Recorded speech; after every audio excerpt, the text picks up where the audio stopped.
भगत विराग।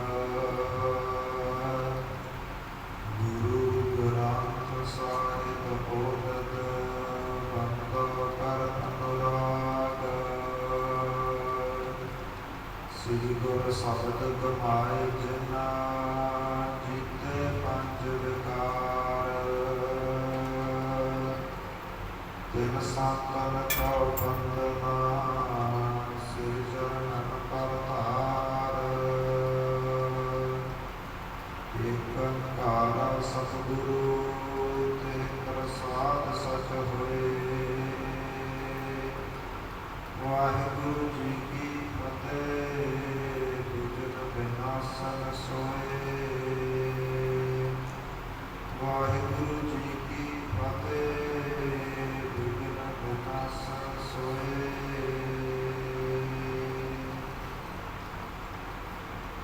पतत पावन भगत वश कृपा निधान रखता दे सागर। मेरी नीरी दे मालक साहिब श्री गुरु हरगोबिंद साहिब जी दे पावन और पवित्र स्थान के उपर साहिब श्री गुरु ग्रंथ साहिब जी के चरण अरसराई। गुरु रूप गुरु खालसा साध संगत की सतगुਰਾਂ की अपार कृपा बख्शिश रहमत का सदका। जो लड़ीवार गुर इतिहास दीयां कथा विचारा चल रही ने आओ विचारा की सांझ पाउण को पहला। गुरदेव सतगुਰਾਂ द्वारा बख्शिश की गई दोहराइए पढ़िए आज्ञा आको जी। वाहिगुरू जी का खालसा वाहिगुरू जी की फतेह। धन साहिब श्री गुरु नानक देव जी महाराज संगला दीप के अंदर राजा शिवनाम के घर के अंदर विराजे हुए।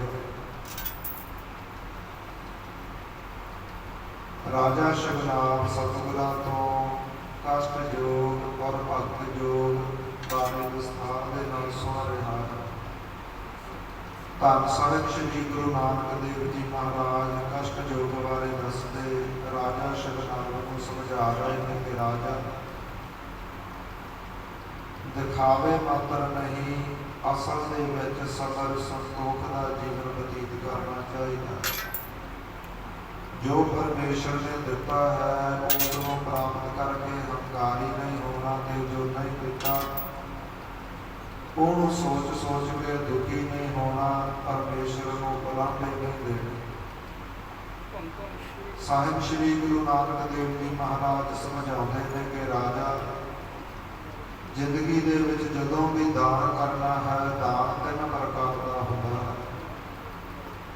रजो गुण तमो गुण ते सतो गुण द्वारा दान किया जाता है। संसार के लोग करते ते गुरसिख ने हमेशा ही सतो गुण के धारनी रहना है। शुभ गुणा के धारनी रहना है। जिहड़ा क्रोध दे विच आके कीता गया दान दुखी हो करके कौड़े बोल बोल के कीता गया दान वो तमो गुण अखवाउंदा है। जो अपनी शोभा वास्ते अपनी वडियाई वास्ते लोक दिखावे वास्ते कीता गया दान राजा शिवनाम वह रजो गुण अखवाउंदा है। ते जो आप निम्रता के घर दे विच आ करके नीवा हो करके बेनतियां करके किसी को दान करना वह सतो गुण अखवाउंदा है। ते हमेशा ही गुरसिख ने सतो गुण के अनुसार जीवन बतीत करना है। इस प्रकार महाराज राजे शिवनाम को समझा रहे हैं कि राजा जिहड़ी गुरसिखी है ना वो भावना की अते सिदक की निभाउणी है। गुरु के शब्द उपर पखंड नहीं करना पखंड की सिक्खी नहीं कमाउणी। हमेशा गुरु की उस्तुति के वडियाई के वचन ही सुनने। उन्हां लोकां कोल कदे भी नहीं कहना जिहड़े लोग गुरु की निंदा करते होण क्योंकि लोकां दा सुभाव है ना हर जस सुन है ना हर जस गाव है बर्तन ही असमान गिराव है। ऐसे लोगन स्यों क्या कही है जो प्रभ की ਭਗਤ ਤੇ ਬਾਹਜ ਤਿਨ ਤੇ ਸਦਾ ਡਰਾਨੇ ਰਹੀ। ਕਿ ਜਿਨ੍ਹਾਂ ਨੂੰ ਪਰਮੇਸ਼ਰ ਨੇ ਭਗਤੀ ਨਹੀਂ ਵਰਤੀ ਬਖਸ਼ੀ, ਸਿਮਰਨ ਨਹੀਂ ਬਖਸ਼ਿਆ, ਜਿਨ੍ਹਾਂ ਲੋਕਾਂ ਨੂੰ ਪਰਮੇਸ਼ਰ ਨੇ ਸਤ ਸੰਗਤ ਦੀਆਂ ਘੜੀਆਂ ਬਖਸ਼ਿਸ਼ ਨਹੀਂ ਕੀਤੀਆਂ, ਨਾ ਉਹਨਾਂ ਕੋਲੋਂ ਡਰ ਕੇ ਰਹਿਣਾ ਹੈ, ਦੂਰੀ ਬਣਾ ਕੇ ਰਹਿਣੀ ਹੈ। ਉਹਨਾਂ ਦੇ ਵਚਨ ਕਲਾਸ ਕਦੇ ਵੀ ਸ਼ਰਵਣ ਨਹੀਂ ਕਰਨੇ, ਨਹੀਂ ਤੇਰੀ ਵੀ ਮੱਤ ਭਰਮਾਂ ਦੇ ਵਿੱਚ ਭਰਮ ਜਾਵੇਗੀ, ਗੁਰੂ ਉੱਪਰ ਸ਼ੰਕੇ ਪੈਦਾ ਹੋ ਜਾਣਗੇ। ਇਸੇ ਪ੍ਰਕਾਰ ਮਹਾਰਾਜ ਰਾਜੇ ਸ਼ਿਵਨਾਥ ਨੂੰ ਸਮਝਾ ਰਹੇ ਨੇ ਆਸਣਾ ਵਾਲੇ ਦੇ ਰਾਜਾ, ਸੰਸਾਰ ਦੇ ਵਿੱਚ ਜਿੰਨੀਆਂ ਵੀ ਜੂਨਾਂ ਹਨ ਉਨੇ ਹੀ ਆਸਣ ਨੇ। 84 ਲੱਖ ਜੂਨਾਂ ਦੇ 84 ਆਸਣ ਨੇ। ਸਾਰੇ ਹੀ ਜੀਵ ਜੰਤੂ ਉੱਠਦੇ ਬਹਿੰਦੇ ਨੇ, ਪਰ ਇਹਨਾਂ 84 ਆਸਣਾਂ ਦੇ ਵਿੱਚੋਂ ਜਿਹੜੇ ਪ੍ਰਮੁੱਖ ਔਰ ਪ੍ਰਸਿੱਧ ਆਸਣ ਹਨ, ਜਿਨ੍ਹਾਂ ਨੂੰ ਜੋਗੀਆਂ ਤਪੀਸਰਾਂ ਮੁਨੀਆਂ ਨੇ ਬੜਾ ਸ੍ਰੇਸ਼ਟ ਮੰਨਿਆ ਹੈ, ਉਹ ਪਦਮ ਆਸਣ ਤੇ ਸਿੱਧ ਆਸਣ ਹੈ। ਧਰਤੀ ਦੇ ਵਿੱਚ ਇੱਕ ਟੋਹਾ ਖੋਦ ਲੈਣਾ, ਟੋਹਾ ਪੱਟ ਲੈਣਾ, ਕੋਮਲ ਘਾਹ ਵਿਛਾ ਲੈਣਾ, ਉੱਪਰ ਕੋਈ ਚੰਗਾ ਵਸਤਰ ਪਾ ਕਰਕੇ ਚੌਂਕੜਾ ਮਾਰ ਲੈਣਾ, ਜੋ ਸੱਜੇ ਪੈਰ ਦੀ ਅੱਡੀ ਹੈ, ਸਰੀਰ ਦਾ ਸਾਰਾ ਭਾਰ ਇਹਦੇ ਉੱਪਰ ਦੇ ਕੇ ਬੈਠ ਜਾਣਾ, ਇਹ ਸਿੱਧ ਆਸਣ ਅਖਵਾਉਂਦਾ ਹੈ। ਅਤੇ ਪਦਮ ਆਸਣ ਹੈ ਜੋ ਉਹ ਸੱਜੇ ਪੱਟ ਦੇ ਉੱਪਰ ਖੱਬਾ ਪੈਰ ਰੱਖ ਕੇ, ਖੱਬੇ ਪੱਟ ਦੇ ਉੱਪਰ ਸੱਜਾ ਪੈਰ ਰੱਖ ਕੇ, ਸੱਜੇ ਹੱਥ ਦੇ ਨਾਲ ਢੂਈ ਦੇ ਪਿਛਲੇ ਪਾਸਿਓਂ ਦੀ ਖੱਬੇ ਪੈਰ ਦਾ ਅੰਗੂਠਾ ਫੜ ਲੈਣਾ ਤੇ ਖੱਬੇ ਹੱਥ ਦੇ ਨਾਲ ਸੱਜੇ ਪੈਰ ਦਾ ਅੰਗੂਠਾ ਫੜ ਕੇ ਐਨ ਨੱਕ ਦੀ ਸੇਧ ਨੂੰ ਸਿੱਧਾ ਧਿਆਨ ਧਾਰਨ ਕਰਕੇ ਬਿਰਾਜਣਾ, ਇਹ ਪਦਮ ਆਸਣ ਅਖਵਾਉਂਦਾ ਹੈ। ਇਸੇ ਪ੍ਰਕਾਰ ਮਹਾਰਾਜ ਜੀਆਂ ਨੇ ਰਾਜਾ ਸ਼ਿਵਨਾਥ ਉੱਪਰ ਬਖਸ਼ਿਸ਼ਾਂ ਕੀਤੀਆਂ ਨੇ, ਜੋ ਕਸ਼ਟ ਯੋਗ ਦੇ 4 ਅੰਗ ਨੇ ਸਤਿਗੁਰਾਂ ਨੇ ਦੱਸੇ ਨੇ। ਇੱਥੋਂ ਤੱਕ ਕੱਲ ਦੀਆਂ ਕਥਾ ਵਿਚਾਰਾਂ ਆਈਆਂ ਸਨ ਸੰਗਤ ਜੀ। ਆਓ ਜੋ ਆਉਣ ਵਾਲਾ ਗੁਰ ਇਤਿਹਾਸ ਹੈ, ਸਾਹਿਬ ਸ਼੍ਰੀ ਗੁਰੂ ਨਾਨਕ ਦੇਵ ਜੀ ਕਿਵੇਂ ਕਸ਼ਟ ਯੋਗ ਦੇ 5ਵੇਂ ਅੰਗ ਦਾ ਵਰਣਨ ਕਰਦੇ ਨੇ। ਆਓ ਅਣਚਿਤ ਬਿਰਤੀਆਂ ਇਕਾਗਰ ਕਰੀਏ, ਸ਼ਰਧਾ ਭਾਵਨਾ ਦੇ ਨਾਲ ਗੁਰ ਇਤਿਹਾਸ ਸ਼ਰਵਣ ਕਰੀਏ ਜੀ। ਸਤਨਾਮ ਸ੍ਰੀ ਵਾਹਿਗੁਰੂ ਸਾਹਿਬ ਜੀਓ। ਚੌਪਈ ਅੰਗ ਪੰਚਮੋ ਪ੍ਰਾਣਾਯਾਮ। ਸਾਹਿਬ ਸ਼੍ਰੀ ਗੁਰੂ ਨਾਨਕ ਦੇਵ ਜੀ ਦੱਸ ਰਹੇ ਨੇ ਕਿ ਜੋ ਪਹਿਲਾਂ 4 ਆਸਣ ਨੇ, ਜਿਵੇਂ ਜਾਮ ਹੈ, ਨੇਮ ਹੈ, ਇਕਾਂਤ ਦੇਸ਼ ਹੈ, ਆਦਿਕ ਜੋ ਇਸ ਪ੍ਰਕਾਰ ਸਨ।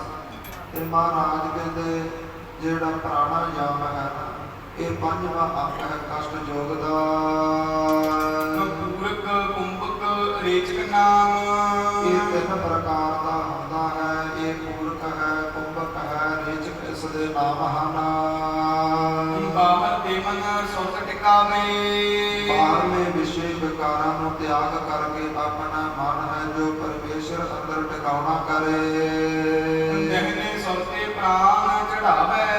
ਤੇ ਜੋ ਨੱਕ ਦਾ ਸੱਜਾ ਪਾਸਾ ਹੈ, ਇਥੋਂ ਸਵਾਸ ਉੱਪਰ ਨੂੰ ਚੜਾਉਣਾ ਕਰੇ, ਭਾਵ ਅੰਦਰ ਨੂੰ ਖਿੱਚਣਾ ਕਰੇ। ਖਿੱਚਕ ਦਬਾਦਸ ਮਾਤਰ ਜੋਏ। ਤੇ ਜਦੋਂ ਸਵਾਸ ਖਿੱਚ ਰਿਹਾ ਹੋਵੇ ਉਦੋਂ 12 ਵਾਰ ਇਸ ਪ੍ਰਕਾਰ ਮੰਤਰ ਦਾ ਉਚਾਰਨ ਕਰੇ। ਓਮਕਾਰ ਜਪੈ ਤਬ ਸੋਏ। ਜਦੋਂ ਸਵਾਸ ਨੱਕ ਦੇ ਸੱਜੇ ਪਾਸਿਓਂ ਉੱਪਰ ਨੂੰ ਖਿੱਚ ਰਿਹਾ ਹੋਵੇ ਉਦੋਂ 12 ਵਾਰ ਇੱਕ ਓਮਕਾਰ ਓਮਕਾਰ ਓਮਕਾਰ ਦਾ ਜਾਪ ਕਰੇ ਜੀ। ਜਿਤੇ ਪ੍ਰਾਣ ਅੰਤਰ ਠਹਿਰਾਵੇ। ਤੇ ਹੋ ਸਕੇ ਜਿੰਨਾ ਸਮਾਂ ਆਪਣੇ ਪ੍ਰਾਣਾਂ ਨੂੰ ਰੋਕ ਕਰਕੇ ਅੰਦਰ ਟਿਕਾਉਣਾ ਕਰੇ।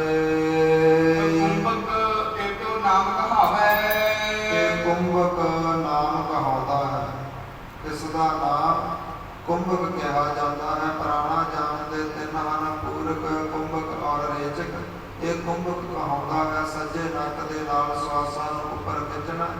ਜਿਹੜੇ ਜੋਗੀ ਤਪੀ ਹਨ, ਇਹ ਲੋਕ ਆਪਣੀਆਂ ਉਮਰਾਂ ਲੰਬੀਆਂ ਕਰਨ ਦਾ ਇਹ ਕਾਰਨ ਸਮਝਦੇ ਨੇ। ਲੰਬਾ ਸਮਾਂ ਆਪਣੀਆਂ ਸਵਾਸਾਂ ਨੂੰ ਰੋਕ ਕੇ ਰੱਖਦੇ ਨੇ, ਇਸ ਲਈ ਇਹ ਪ੍ਰਾਣਾਯਾਮ ਦੇ ਅੰਦਰ ਕੁੰਭਕ ਅਖਵਾਉਂਦਾ ਹੈ। 24 ਮਾਤਰਾ ਓੰਕਾਰ। ਅੱਗੇ ਫਿਰ 24 ਤਰ੍ਹਾਂ 24 ਹਿੱਸਿਆਂ ਦੇ ਵਿੱਚ ਵਾਰ-ਵਾਰ ਇੱਕ ਕਰਕੇ ਜਪੇ ਇੱਕ ਓੰਕਾਰ ਦਾ ਜਾਪ। ਜਾਪ ਕਰੇ ਤਹਿ ਸਮੈ ਉਚਾਰਾ ਤੇ ਜਾਪ ਕਰਦੇ ਸਮੇਂ ਇਸ ਪ੍ਰਕਾਰ ਬਾਬੈ ਸੋ ਕਰੇ ਉਤਾਰਾ। ਤੇ ਪਹਿਲਾਂ ਜਿਵੇਂ ਕੁੰਭਕ ਦੇ ਅੰਦਰ ਸੱਜੇ ਨੱਕ ਰਾਹੀਂ ਨੱਕ ਦੇ ਸੱਜੇ ਹਿੱਸੇ ਰਾਹੀਂ ਸਵਾਸ ਉੱਪਰ ਖਿੱਚਣਾ ਕੀਤੇ ਸਨ, ਹੁਣ ਓੰਕਾਰ ਦਾ ਜਾਪ ਕਰਦਾ ਹੋਇਆ ਇਸ ਪ੍ਰਕਾਰ ਨੱਕ ਦੇ ਖੱਬੇ ਪਾਸੇ ਦੇ ਨਾਲ ਜਿਹੜੇ ਉੱਪਰ ਖਿੱਚੇ ਹੋਏ ਸਵਾਸ ਨੇ ਉਹਨਾਂ ਨੂੰ ਛੱਡਣਾ ਕਰੇ। ਦਵਾਦਸ ਮਾਤਰਾ ਜਪ ਓੰਕਾਰਾ। ਫਿਰ ਵਾਰੀ ਵਾਰੀ 12 ਵਾਰ ਇਸ ਪ੍ਰਕਾਰ ਓੰਕਾਰ ਦਾ ਜਾਪ ਕਰੇ ਜੀ। ਰੇਚਕ ਜਾਪੋ ਨਾਮ ਕਹੀਜੈ ਇਸ ਦਾ ਨਾਮ ਰੇਚਕ ਕਿਹਾ ਜਾਂਦਾ ਹੈ। ਸਨੈ ਸਨੈ ਜੋ ਛੋਜਨ ਕੀਜੈ। ਤੇ ਹੌਲੀ ਹੌਲੀ ਸਵਾਸਾਂ ਨੂੰ ਉੱਪਰ ਖਿੱਚੇ ਤੇ ਹੌਲੀ ਹੌਲੀ ਪਰਮੇਸ਼ਰ ਦਾ ਨਾਮ ਜਪਦੇ ਸਵਾਸਾਂ ਨੂੰ ਛੱਡਣਾ ਕਰੇ। ਐਸੇ ਹੀ ਬਾਈ ਤੇ ਦਾਈ ਇਸੇ ਪ੍ਰਕਾਰ ਕਦੇ ਸੱਜੇ ਕਦੇ ਖੱਬੇ ਨੱਕ ਦੇ ਪਾਸੇ ਨਾਲ ਦਾਈ ਤੇ ਬਾਈ ਸੋ ਚੜਾਏ। ਕਦੇ ਸੱਜੇ ਪਾਸੇ ਨਾਲ ਸਵਾਸ ਉੱਪਰ ਨੂੰ ਖਿੱਚੇ ਤੇ ਵਾਹਿਗੁਰੂ ਆਖੇ। ਜਦੋਂ ਉੱਪਰ ਨੂੰ ਸਵਾਸ ਖਿੱਚਣਾ ਹੈ ਉਦੋਂ ਵਾਹਿਗੁਰੂ ਦਾ ਜਾਪ ਕਰੇ ਤੇ ਜਦੋਂ ਸਵਾਸ ਛੱਡਣਾ ਹੈ ਉਦੋਂ ਆਵਾਜ਼ ਆਵੇ ਗੁਰੂ ਦੀ, ਵਾਹਿਗੁਰੂ ਵਾਹਿਗੁਰੂ। ਇਸ ਪ੍ਰਕਾਰ ਜਾਪ ਕਰੇਗੀ। ਖੁੱਲੇ ਰਾਹੇ ਤੇਰੇ ਕੁਟੀ ਇਸ ਡਾਰਾ। ਇਸ ਪ੍ਰਕਾਰ ਜੋ ਸੀਲੀਆਂ ਦੇ ਵਿਚਾਲੇ ਭਰਵੱਟਿਆਂ ਦੇ ਵਿਚਾਲੇ ਜੋ 10ਵਾਂ ਦਵਾਰ ਹੈ ਫਿਰ ਖੁੱਲਦਾ ਹੈ। ਠਹਿਰੇ ਪ੍ਰਾਨ ਦੇ 10ਵੇਂ ਦਵਾਰਾ। ਤੇ ਜਦੋਂ ਸਵਾਸ ਜਾ ਕਰਕੇ 10ਵੇਂ ਦਵਾਰ ਅੰਦਰ ਟਿਕਣ ਲੱਗ ਜਾਣ ਜੀ, ਤਬੇ ਅਨਾਹਤ ਕੀਰਤਨ ਖੁੱਲ ਹੈ। ਉਦੋਂ ਫਿਰ ਅਨਾਹਤ ਸ਼ਬਦ ਦੀ ਜਿਹੜੀ ਧੁਨੀ ਹੈ ਪਰਮੇਸ਼ਰ ਦੀ ਉਹ ਖੁੱਲ ਜਾਂਦੀ ਹੈ। ਦਰਸ਼ਨ ਪਰਮ ਜੋਤ ਕੋ ਮਿਲ ਹੈ। ਫਿਰ ਜਿਹੜੇ ਪਰਮੇਸ਼ਰ ਜੋਤ ਹੈ ਪਰਮ ਜੋਤ ਹੈ ਉਸ ਦੇ ਦਰਸ਼ਨ ਹੁੰਦੇ। ਜਿਵੇਂ ਭਾਈ ਮਣੀ ਸਿੰਘ ਹੋਣਾ ਦਾ ਬੰਦ ਕੱਢਿਆ ਗਿਆ ਹੈ ਸੰਗਤ ਜੀ, ਜਦੋਂ ਹੀ ਜ਼ਾਲਮ ਅੰਗ ਕੱਟਣੇ ਸ਼ੁਰੂ ਕਰਦਾ ਸੀ ਤੇ ਬ੍ਰਹਮ ਗਿਆਨੀ ਭਾਈ ਮਣੀ ਸਿੰਘ ਜੀ ਆਪਣੇ ਸਵਾਸ ਹਨ ਜੋ 10ਵੇਂ ਦਵਾਰ ਅੰਦਰ ਚੜਾ ਲੈਂਦੇ ਸਨ, ਸਰੀਰ ਧੜਕਣਾ ਬੰਦ ਕਰ ਦਿੰਦਾ ਸੀ। ਫਿਰ ਆਪਣੀ ਮਰਜ਼ੀ ਨਾਲ ਸਵਾਸ ਥੱਲੇ ਲੈ ਕੇ ਆਉਂਦੇ ਸਨ। ਵਾਰ-ਵਾਰ ਭਾਈ ਮਣੀ ਸਿੰਘ ਸਵਾਸਾਂ ਨੂੰ ਉੱਪਰ 10ਵੇਂ ਦਵਾਰ ਅੰਦਰ ਲਿਆਉਂਦੇ, ਵਾਰ-ਵਾਰ ਸਵਾਸਾਂ ਨੂੰ ਸਰੀਰ ਵਿੱਚ ਲਿਆਉਂਦੇ ਸਨ। ਝਿਲਮਿਲਕਾਰ ਮਹਾਨ ਪ੍ਰਕਾਸ਼ਾ। ਇਸ ਪ੍ਰਕਾਰ ਇੱਕ ਤੇਜ ਪ੍ਰਕਾਸ਼ ਦਾ ਫਿਰ ਦਰਸ਼ਨ ਹੋਣਾ ਸ਼ੁਰੂ ਹੁੰਦਾ ਹੈ। ਜਿਹ ਬਿਕ ਹਵੈ ਵਿਸੇਕ ਸੁਖ ਰਸ। ਜਿਸ ਰੋਸ਼ਨੀ ਨੂੰ ਵੇਖ ਕਰਕੇ ਸਰੀਰ ਅੰਦਰ ਮਨ ਅੰਦਰ ਬਹੁਤਾ ਹੀ ਸੁਖ ਪ੍ਰਾਪਤ ਹੁੰਦਾ ਹੈ। ਦੁਖਰਾ ਜਿਉ ਜਿਉ ਧਰਹਿ ਧਿਆਨ ਕੋ। ਜਿਵੇਂ ਜਿਵੇਂ ਇਸ ਪ੍ਰਕਾਰ ਮਨੁੱਖ ਪਰਮੇਸ਼ਰ ਦਾ ਧਿਆਨ ਰੱਖਦਾ ਹੈ ਕਿਉ ਕਿਉ ਧਨ ਵੱਧ ਜਾਏ। ਉਵੇਂ ਹੀ ਵਾਹਿਗੁਰੂ ਜਾਪ ਦੀ ਜਿਹੜੀ ਅੰਦਰਲੀ ਧੁਨੀ ਹੈ ਉਹ ਵੱਧਦੀ ਹੈ। ਖਾਸ ਅੰਗ ਹੈ ਜੋਗ ਕਾ। ਅਗਲਾ ਜਿਹੜਾ 6ਵਾਂ ਅੰਗ ਹੈ ਉਹ ਯੋਗ ਦਾ ਦੱਸਿਆ ਜਾਂਦਾ ਹੈ। ਧਿਆਨ ਧਰਤ ਸੁਖ ਪਾਏ। ਤੇ ਯੋਗ ਦੇ ਅੰਦਰ ਧਿਆਨ ਰੱਖਣ ਵਾਲੇ ਜਿਹੜੇ ਹਨ ਨਾ ਵਿਅਕਤੀ ਜੋਗੀ ਜਪੀ ਤਪੀਸਰ ਉਹ ਬਹੁਤਾ ਸੁਖ ਪ੍ਰਾਪਤ ਕਰਦੇ ਨੇ। ਚੌਪਈ ਨਵੇਂ ਪ੍ਰਕਾਰ ਕੋ ਲਖੋ ਸੋ ਧਿਆਨਾ। ਜਿਹੜਾ ਧਿਆਨ ਹੈ ਸੰਗਤ ਜੀ ਇਹ ਵੀ 2 ਪ੍ਰਕਾਰ ਦਾ ਹੁੰਦਾ ਹੈ। ਬਾਹਿਰ ਦਾ ਅੰਤਰੀਕ ਬਖਾਨਾ। ਇੱਕ ਬਾਹਰਲਾ ਧਿਆਨ ਕਹਿੰਦੇ ਨੇ ਤੇ ਇੱਕ ਅੰਤਰੀਕ ਭਾਵ ਅੰਦਰਲਾ ਧਿਆਨ ਹੁੰਦਾ ਹੈ। ਵਿਸ਼ਨ ਚਤੁਰਭੁਜ ਕੋ ਜੋ ਧਿਆਨਾ।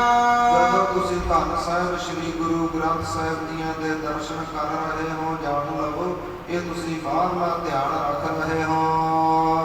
ਸੋ ਬਾਹਰ ਕਾ ਜਾਨ ਸੁਜਾਨਾ। ਇਸ ਨੂੰ ਬਾਹਰਲਾ ਧਿਆਨ ਕਿਹਾ ਜਾਂਦਾ ਹੈ। ਜਿਵੇਂ ਹਿੰਦੂ ਧਰਮ ਦੇ ਲੋਕ ਵਿਸ਼ਨੂੰ ਦੀ ਪੂਜਾ ਕਰਦੇ ਹਨ, ਉਹਦੀ ਮੂਰਤੀ ਦਾ ਪੂਜਨ ਕਰਦੇ ਨੇ ਤੇ ਬਾਹਰਲਾ ਧਿਆਨ ਰੱਖਦੇ ਨੇ। ਗੁਰ ਕੇ ਸ਼ਬਦ ਵਿਖੇ ਜੋ ਜੋਰਾ। ਪਰ ਜਦੋਂ ਹੀ ਤੁਸੀਂ ਆਪਣਾ ਜਿਹੜਾ ਮਨ ਹੈ ਗੁਰੂ ਦੇ ਸ਼ਬਦ ਅੰਦਰ ਜੋੜ ਲਿਆ, ਕਥਾ ਕੀਰਤਨ ਅੰਦਰ ਜੋੜ ਲਿਆ, ਨਾਭੀ ਹਿਰਦੈ ਕੇ ਨਾਸਾ ਓਰਾ। ਜਦੋਂ ਹੀ ਸਵਾਸ ਹਿਰਦੇ ਅੰਦਰ ਨਾਭੀ ਭਾਵ ਕੋਲੋਂ ਧੋਣਾ ਵਾਹਿਗੁਰੂ ਵਾਹਿਗੁਰੂ ਦੀਆਂ ਉੱਠਣ ਲੱਗੀਆਂ। ਕਹਿ ਭੂਕੇ ਕਹਿ ਦਸਵੇਂ ਦੁਆਰਾ। ਇਸ ਪ੍ਰਕਾਰ ਕਦੇ ਧਰਤੀ ਦਾ ਧਿਆਨ ਹੈ, ਕਦੇ ਨੱਕ ਦੀ ਸੇਧ ਦਾ ਧਿਆਨ ਤਲੇ ਹੈ। ਅਨਾਹਤ ਧੁਨ ਕਹਿ ਧਾਰਾ। ਇਸ ਪ੍ਰਕਾਰ ਜਿਹੜੀ ਅਨਾਹਤ ਧੁਨ ਹੈ ਨਾ, ਉਹ ਫਿਰ ਮਨ ਦੇ ਅੰਦਰ ਵੱਜਣੀ ਸ਼ੁਰੂ ਹੁੰਦੀ ਹੈ। ਜਿਵੇਂ ਅਨਾਹਤ ਧੁਨ ਖੁੱਲ ਜਾਵੇ। ਜਦੋਂ ਅਨਾਹਤ ਧੁਨ ਖੁੱਲ ਜਾਂਦੀ ਹੈ, ਤਿਨੋਂ ਜੋਤ ਕੋ ਧਿਆਨ ਲਗਾਵੇ। ਫਿਰ ਪਰਮੇਸ਼ਰ ਦੀ ਜੋਤ ਅੰਦਰ ਧਿਆਨ ਲੱਗ ਜਾਂਦਾ ਹੈ। ਫਿਰ ਸੁੱਤਿਆਂ ਪਿਆਂ ਵੀ ਵਾਹਿਗੁਰੂ ਵਾਹਿਗੁਰੂ ਦਾ ਜਾਪ ਆਉਂਦਾ ਹੈ, ਜਾਗਦਿਆਂ ਵੀ ਤੁਰਦਿਆਂ ਫਿਰਦਿਆਂ ਵੀ ਆਪਣੇ ਆਪ ਹੀ। ਜਿਵੇਂ ਕੁਝ ਲੋਕ ਸ਼ੰਕਾ ਕਰ ਜਾਂਦੇ ਨੇ ਕਿ ਮਹਾਂਪੁਰਖ ਸੰਤ ਗਿਆਨੀ ਜਰਨੈਲ ਸਿੰਘ ਜੀ ਖਾਲਸਾ ਪਿੰਡਰਾਂ ਵਾਲੇ ਦੱਸਿਆ ਜਾਂਦਾ ਹੈ ਕਿ 151 ਪਾਠ ਜੋ ਸ਼੍ਰੀ ਜਪਜੀ ਸਾਹਿਬ ਦੇ ਹਰ ਰੋਜ਼ ਕਰਿਆ ਕਰਦੇ ਸਨ। 51 ਅੰਗ ਹਰ ਰੋਜ਼ ਸਹਿਜ ਪਾਠ ਦੇ ਗੁਰੂ ਗ੍ਰੰਥ ਸਾਹਿਬ ਜੀਆਂ ਦੇ ਕਰਿਆ ਕਰਦੇ ਸਨ। ਲੋਕ ਕਹਿੰਦੇ ਨੇ ਕਿ ਉਹ ਸਮਾਂ ਐਸਾ ਸੀ ਮਹਾਂਪੁਰਖਾਂ ਨੂੰ ਸੰਸਾਰ ਵਿੱਚ ਵਿਚਰਨਾ ਪੈਂਦਾ ਸੀ। ਕਿਵੇਂ ਫਿਰ ਇੰਨਾ ਜਾਪ ਕਰ ਲੈਂਦੇ ਸਨ? ਇੰਨੀਆਂ ਵੱਡੀਆਂ ਵੱਡੀਆਂ ਸਪੀਕਾਂ, ਆਉਣਾ ਜਾਣਾ, ਪੰਥ ਦੀ ਸੇਵਾ ਕਰਨੀ, ਇਹ ਜਾਪ ਕਿਵੇਂ ਹੋ ਸਕਦਾ ਹੈ? ਦਰਅਸਲ ਕੁਝ ਜਾਪ ਹੁੰਦੇ ਨੇ ਜਿਹੜੇ ਬੋਲ ਕੇ ਕੀਤੇ ਜਾਂਦੇ ਨੇ। ਕੁਝ ਜਾਪਾਂ ਦੇ ਅੰਦਰ ਇਕੱਲੇ ਬੁੱਲ ਹੀ ਹਿੱਲਦੇ ਨੇ। ਕੁਝ ਜਾਪ ਐਸੇ ਹੁੰਦੇ ਨੇ ਜਿਨ੍ਹਾਂ ਦੇ ਨਾਲ ਇਕੱਲੀ ਰਸਨਾ ਹੀ ਹਿੱਲਦੀ ਹੈ। ਪਰ ਸੰਗਤ ਜੀ, ਕੁਝ ਆਤਮਾ ਦੇ ਜਾਪ ਐਸੇ ਨੇ, ਨਾ ਬੁੱਲ ਹਿੱਲਦੇ ਨੇ, ਨਾ ਜ਼ਬਾਨ ਹਿੱਲਦੀ ਆ, ਨਾ ਆਵਾਜ਼ ਆਉਂਦੀ ਹੈ। ਅੰਤਰੀਕ ਹੀ ਅੰਦਰਲੇ ਪਾਸਿਓਂ ਮਨ ਕਰਕੇ ਗੁਰਬਾਣੀ ਦਾ ਜਾਪ ਆਉਂਦਾ ਹੈ। ਇੱਦਾਂ ਜਿਹੜੀ ਜ਼ਬਾਨ ਦੀ ਰਫਤਾਰ ਹੈ ਨਾ, ਉਹ ਮਨ ਦੀ ਰਫਤਾਰ ਨਾਲੋਂ ਬਹੁਤ ਘੱਟ ਹੈ। ਜਿਹੜੀ ਜ਼ਬਾਨ ਦੀ ਬੋਲਣ ਸ਼ਕਤੀ ਹੈ, ਉਹ ਮਨ ਦੇ ਨਾਲੋਂ ਬਹੁਤ ਘੱਟ ਹੈ। ਤੇ ਮਹਾਂਪੁਰਖ ਮਨ ਹੀ ਮਨ ਅੰਦਰ ਇਸ ਪ੍ਰਕਾਰ ਸੰਸਾਰ ਦੇ ਵਿੱਚ ਵਿਚਰਦਿਆਂ, ਲੋਕਾਂ ਦੇ ਦੁੱਖ ਦੂਰ ਕਰਦਿਆਂ, ਦੁਸ਼ਟਾਂ ਨੂੰ ਸੋਧਦਿਆਂ ਹੋਇਆਂ ਅੰਦਰ ਦੀ ਅੰਦਰ ਹੀ ਜਾਪ ਕਰਦੇ ਸਨ। ਇਹ ਅੰਤਰਕ ਮਨ ਮਹਿ ਪਹਿਚਾਨ ਹੈ। ਇਹ ਅੰਦਰਲੀ ਅਵਸਥਾ ਹੈ ਸੰਗਤ ਜੀ। ਜਿਹੜਾ ਬੋਲ ਕੇ ਜਾਪ ਕਰਨਾ, ਮਹਾਂਪੁਰਖਾਂ ਦਾ ਕਥਨ ਹੈ ਕਿ ਉਹਦਾ ਕੋਈ ਬਹੁਤਾ ਫਲ ਨਹੀਂ ਮਿਲਦਾ। ਜਿਹੜੇ ਉੱਚੀ ਉੱਚੀ ਬੋਲ ਕੇ ਜਾਪ ਕਰਦੇ ਨੇ, ਇਸ ਨਾਲ ਹੰਕਾਰ ਪੈਦਾ ਹੋ ਜਾਂਦਾ। ਜਿਨ੍ਹਾਂ ਦੇ ਇਕੱਲੇ ਬੁੱਲ ਹੀ ਹਿੱਲਦੇ ਨੇ, ਆਵਾਜ਼ ਨਹੀਂ ਆਉਂਦੀ, ਉਹਦਾ ਵੀ ਥੋੜਾ ਫਲ ਹੈ। ਜਿਸ ਦੇ ਨਾਲ ਬੁੱਲ ਵੀ ਨਹੀਂ ਹਿੱਲਦੇ, ਆਵਾਜ਼ ਵੀ ਨਹੀਂ ਆਉਂਦੀ, ਸਿਰਫ ਰਸਨਾ ਹੀ ਅੰਦਰ ਅੰਦਰ ਹਿੱਲੀ ਜਾਂਦੀ ਹੈ, ਉਸ ਦਾ ਵੀ ਜੋ ਫਲ ਹੈ ਇਹਨਾਂ ਦੋਹਾਂ ਨਾਲੋਂ ਵੱਧ ਹੈ, ਪਰ ਵਧੇਰੇ ਨਹੀਂ। ਜਿਸ ਕਾਰਨ ਅੰਦਰ ਜੀਭ ਵੀ ਨਹੀਂ ਹਿੱਲਦੀ, ਬੁੱਲ ਵੀ ਨਹੀਂ ਹਿੱਲਦੇ, ਆਵਾਜ਼ ਵੀ ਨਹੀਂ ਆਉਂਦੀ, ਜੋ ਐਸਾ ਜਾਪ ਹੈ ਉਹਦਾ ਸੰਪੂਰਨ ਫਲ ਹੈ।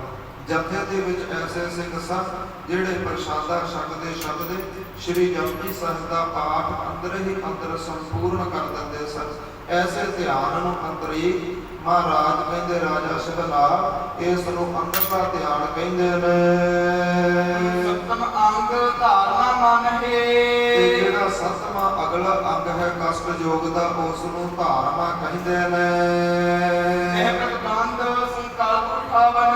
ਤੇ ਜਿਹੜੇ ਮਨ ਦੇ ਅੰਦਰ ਜਾਪ ਕਰਦਿਆਂ ਸਮੇਂ, ਸਿਮਰਨ ਕਰਦਿਆਂ ਸਮੇਂ ਸੰਕਲਪ ਜੋ ਫੁਰਨੇ ਉੱਠਦੇ ਹਨ, ਕਹਿੰਦੇ ਪੁਨ ਪੁਨ ਮਨਹਿ ਹਟਾਵਨ।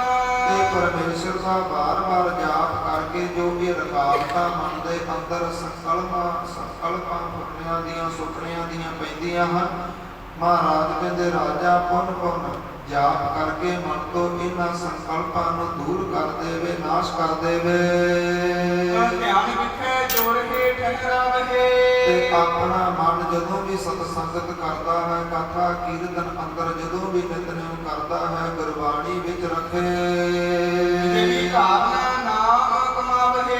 ਤੇ ਇਸੇ ਪ੍ਰਕਾਰ ਜੋ ਧਿਆਨ ਹੈ, ਉਸ ਨੂੰ ਪਰਮੇਸ਼ਰ ਦੇ ਜਾਪ ਨੂੰ ਧਿਆਨ ਰੱਖ ਕਰਕੇ ਕਮਾਉਣਾ ਕਰੇ ਜੀ। ਜਬ ਮਨ ਠਹਿਰੇ ਹੋਏ ਅਡੋਲਾ। ਜਦੋਂ ਮਨ ਟਿਕਣਾ ਸ਼ੁਰੂ ਹੋ ਜਾਵੇ, ਡੋਲਣ ਤੋਂ ਰਹਿਤ ਹੋ ਜਾਵੇ। ਕੋ ਨਾਮ ਸਮਾਦ ਅਡੋਲਾ। ਸੰਗਤ ਜੀ, ਇਸ ਨੂੰ ਹੀ ਸਮਾਧੀ ਆਖਦੇ। ਜਦੋਂ ਮਨ ਡੋਲਣਾ ਭੁੱਲ ਜਾਵੇ, ਇੱਕੇ ਦਮ ਟਿਕ ਜਾਵੇ, ਵੈਰਾਗ ਆਵੇ, ਪਰਮੇਸ਼ਰ ਦਾ ਨਾਮ ਲੈਂਦਿਆਂ ਹੀ ਵੈਰਾਗ ਪੈਦਾ ਹੋ ਜਾਵੇ, ਮਨ ਟਿਕਣਾ ਸ਼ੁਰੂ ਹੋ ਜਾਵੇ, ਆਨੰਦ ਆਉਣ ਲੱਗ ਜਾਵੇ, ਭਾਵ ਰਸ ਆਉਣ ਲੱਗ ਜਾਵੇ। ਗੁਰਬਾਣੀ ਪੜ੍ਹਦੇ ਹਾਂ, ਕਥਾ ਕੀਰਤਨ ਸੁਣਦੇ ਹਾਂ, ਇਸ ਨੂੰ ਹੀ ਸਮਾਧੀ ਕਹਿੰਦੇ ਨੇ। ਸੋ ਸਮਾਧ ਮਹਾਰਾਜ ਕਹਿੰਦੇ ਭਾਈ ਜਿਹੜੀ ਸਮਾਧੀ ਹੈ ਨਾ ਇਹ ਵੀ ਦੋ ਪ੍ਰਕਾਰਾਂ ਦੀ ਹੁੰਦੀ ਹੈ। ਨਿਰਵਿਕਲਪ ਸੰਕਲਪ ਉਚਾਰੀ। ਇੱਕ ਨਿਰਵਿਕਲਪ ਅਖਵਾਉਂਦੀ ਹੈ ਤੇ ਇੱਕ ਸੰਕਲਪ ਅਖਵਾਉਂਦੀ ਹੈ। ਦੋਹਰਾ ਧਿਆਤਾ ਧਿਆਨ ਸੋ ਤੇਜੋ। ਇਸ ਪ੍ਰਕਾਰ ਜਿਹੜੀ ਪਹਿਲੀ ਸਮਾਧੀ ਹੈ ਉਹ ਤਾਂ ਸਾਹਮਣੇ ਕਿਸੇ ਚੀਜ਼ ਦੇ ਗੁਰੂ ਮਹਾਰਾਜ ਜੀਆਂ ਦੇ ਦਰਸ਼ਨ ਹੁੰਦੇ ਹੋਣ ਤੇ ਧਿਆਨ ਉਹਦੇ ਵਿੱਚ ਜੋੜੀਏ, ਆਪਣੀਆਂ ਨਜ਼ਰਾਂ ਦੇ ਨਾਲ ਅੱਖਾਂ ਖੋਲ੍ਹ ਕੇ ਦਰਸ਼ਨ ਕਰੀਏ ਕਿ ਸਾਹਮਣੇ ਗੁਰੂ ਗ੍ਰੰਥ ਸਾਹਿਬ ਦੇ ਦਰਸ਼ਨ ਹੋ ਰਹੇ ਨੇ ਤੇ ਅਸੀਂ ਇਹਨਾਂ ਤੱਕ ਪਹੁੰਚਣਾ ਹੈ। ਜਿਹੜਾ ਬਾਹਰਲਾ ਧਿਆਨ ਹੈ ਨਾ ਉਹਦੇ ਵਿੱਚ ਗੁਰੂ ਗ੍ਰੰਥ ਸਾਹਿਬ ਜੀ ਗੁਰੂ ਵੱਖਰਾ, ਪਰਮੇਸ਼ਰ ਵੱਖਰਾ ਨਜ਼ਰ ਆਉਂਦਾ ਹੈ, ਧਿਆਨ ਵੱਖਰਾ ਨਜ਼ਰ ਆਉਂਦਾ ਹੈ। ਮਹਾਰਾਜ ਕਹਿੰਦੇ ਰਾਜਾ ਸ਼ਿਵਨਾਭ ਇੱਕ ਇੱਕ ਕਰਕੇ ਹੌਲੀ ਹੌਲੀ ਇਹਨਾਂ ਨੂੰ ਜਾਣਨਾ ਕਰ। ਸੋ ਸੰਕਲਪ ਕਹਿੰਦਾ ਹੈ। ਇਸ ਨੂੰ ਸੰਕਲਪ ਸਮਾਧੀ ਕਿਹਾ ਜਾਂਦਾ ਹੈ, ਜਿਸ ਦੇ ਵਿੱਚ ਆਪ ਵੱਖਰਾ, ਜੀਵ ਵੱਖਰਾ, ਈਸ਼ਵਰ ਪਰਮੇਸ਼ਰ ਵੱਖਰਾ ਤੇ ਉਹਦੇ ਤੱਕ ਪਹੁੰਚਣ ਦਾ ਜੋ ਰਸਤਾ ਹੈ ਉਹ ਵੱਖਰਾ ਨਜ਼ਰ ਆਵੇ। ਜੋਗੀ ਪੁਰਖ ਸੁਜਾਨ। ਜਿਹੜੇ ਸ੍ਰੇਸ਼ਟ ਪੁਰਖ ਨੇ ਨਾ, ਜੋਗੀ ਨੇ, ਤਪੀ ਮੁਨੀ ਨੇ, ਉਹ ਇਸ ਨੂੰ ਸੰਕਲਪ ਇਸ ਵਕਤ ਸਮਾਧੀ ਆਖਦੇ ਨੇ। ਜੋ ਭਈ ਆਪ ਭੈਣ ਨਹੀਂ ਭੈਣ ਧਿਆਨਾ। ਤੇ ਜਦੋਂ ਐਸੀ ਸਮਾਧੀ ਲੱਗਣੀ ਸ਼ੁਰੂ ਹੋ ਜਾਵੇ, ਐਸਾ ਧਿਆਨ ਹੋ ਜਾਵੇ ਕਿ ਆਪਣਾ ਆਪ ਔਰ ਪਰਮੇਸ਼ਰ ਜਿਹੜਾ ਵੱਖਰਾ ਨਜ਼ਰ ਨਾ ਆਵੇ। ਇਹ ਸਭ ਬ੍ਰਹਮ ਰੂਪ ਕਰ ਜਾਣਾ। ਜਦੋਂ ਹਰ ਇੱਕ ਚੀਜ਼ ਦੇ ਵਿੱਚ ਪਰਮੇਸ਼ਰ ਨਜ਼ਰ, ਪਸ਼ੂ ਪੰਛੀਆਂ ਅੰਦਰ, ਗੁਰਮੁਖਾਂ ਅੰਦਰ, ਗੁਰਸਿੱਖਾਂ ਅੰਦਰ ਪਰਮੇਸ਼ਰ ਨਜ਼ਰ ਆਉਣ ਲੱਗ ਜਾਵੇ। ਨਿਰਵਿਕਲਪ ਸੋ ਲਖੋ ਸਮਾਧ। ਇਸ ਨੂੰ ਨਿਰਵਿਕਲਪ ਸਮਾਧੀ ਕਿਹਾ ਜਾਂਦਾ ਹੈ, ਜਿਸ ਦੇ ਵਿੱਚ ਕੋਈ ਵੀ ਕਲਪਨਾ ਨਾ ਹੋਵੇ, ਫੁਰਨਾ ਨਾ ਹੋਵੇ। ਜਿਸ ਚੀਜ਼ ਨੂੰ ਤੱਕ ਲਵੇ ਉਹਨੂੰ ਵੇਖ ਕਰਕੇ ਹੀ ਪਰਮੇਸ਼ਰ ਚੇਤੇ ਆ ਜਾਵੇ, ਆਪਣੇ ਅੰਦਰ ਹੀ ਪਰਮੇਸ਼ਰ ਦੀ ਹੋਂਦ ਪ੍ਰਗਟ ਹੋ ਜਾਵੇ। ਇਸ ਨੂੰ ਨਿਰਵਿਕਲਪ ਸਮਾਧੀ ਆਖਦੇ ਨੇ। ਐਸੇ ਅਸ਼ਟ ਅੰਗ ਸਾਧ। ਮਹਾਰਾਜ ਕਹਿੰਦੇ ਇਸੇ ਪ੍ਰਕਾਰ ਰਾਜਾ ਸ਼ਿਵਨਾਭ ਜਿਹੜੇ 8 ਅੰਗ ਸਨ ਕਸ਼ਟ ਯੋਗ ਦੇ। ਜਦੋਂ ਤੱਕ ਇਸ ਪ੍ਰਕਾਰ ਜਿਹੜੀ ਮੱਤ ਹੈ ਇਹਨਾਂ ਸਾਧਨਾ ਅੰਦਰ ਪੱਕੀ ਹੋ ਜਾਵੇ, ਉਦੋਂ ਤੱਕ ਇਹਨਾਂ ਦਾ ਰਸ ਲੈਣਾ ਕਰੇ ਜੀ। ਤੇ ਜਦੋਂ ਇਹਨਾਂ ਯੋਗ ਆਸਨਾ ਤੋਂ ਬਿਰਤੀ ਟੁੱਟਣ ਲੱਗੇ,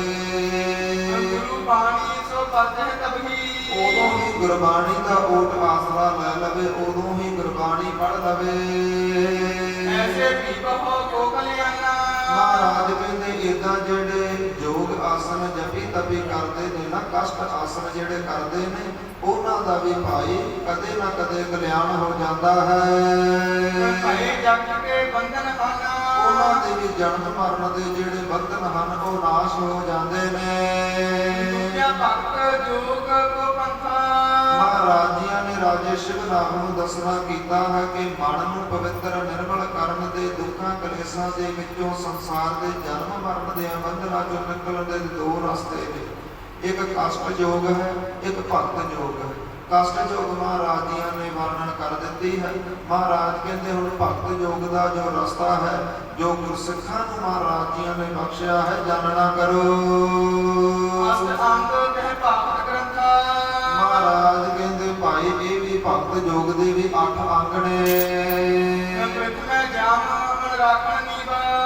ਤੇ ਜੋ ਇਸ ਭਗਤ ਯੋਗ ਅੰਦਰ ਜਮ ਹੈ, ਇਹਦਾ ਪਹਿਲਾ ਜੋ ਹੈ ਨਾ ਮਨ ਨੂੰ ਨੀਵਾਂ ਰੱਖਣਾ ਹੈ।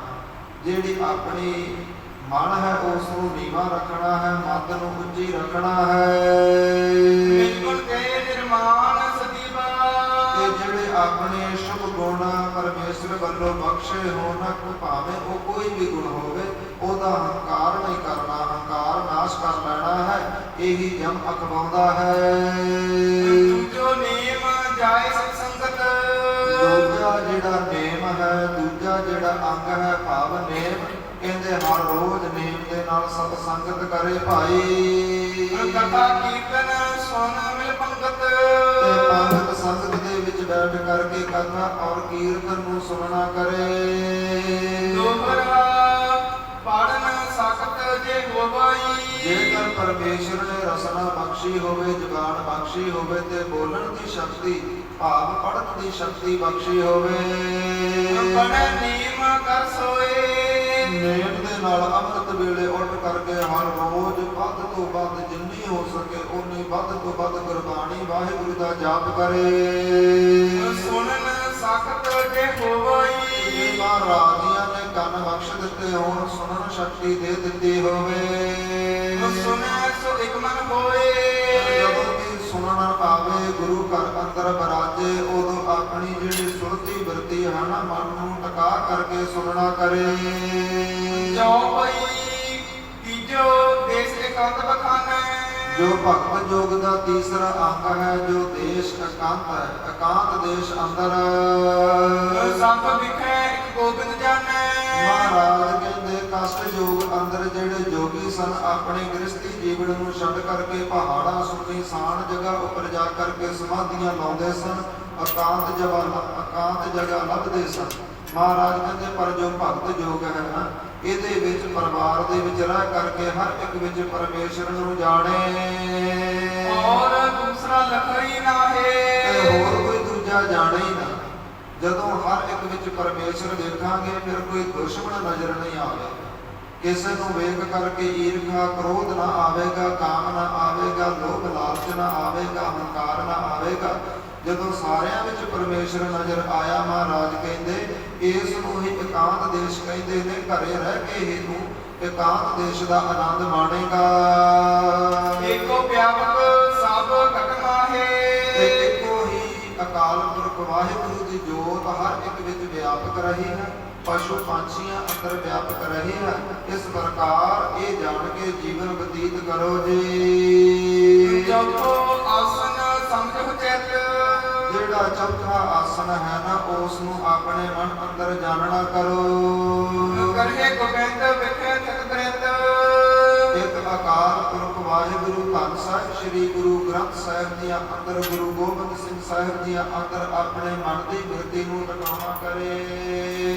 ਪੰਚਮ ਪ੍ਰਾਣਾਯਾਮ। ਤੇ ਪੰਜਵਾਂ ਜੋ ਪ੍ਰਾਣਾਯਾਮ ਹੈ, ਭਗਤ ਯੋਗ ਅੰਦਰ ਦੱਸਦੇ ਹਾਂ। ਪੂਰਕ ਕੁੰਭਕ ਰਿਚਕ ਤੀਨ।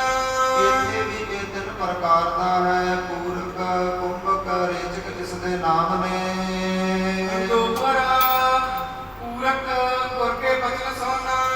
ਪੂਰਕ ਤੋਂ ਭਾਵ ਜਿਹੜੇ ਗੁਰੂ ਦੇ ਬਚਨ ਹਨ, ਕਥਾ ਹੈ, ਕੀਰਤਨ ਹੈ, ਕਿ ਜਦੋਂ ਵੀ ਕਮੀ ਪੈ ਜਾਣ ਸਭੇ ਕਰਖ ਕਰ ਲਿਓ।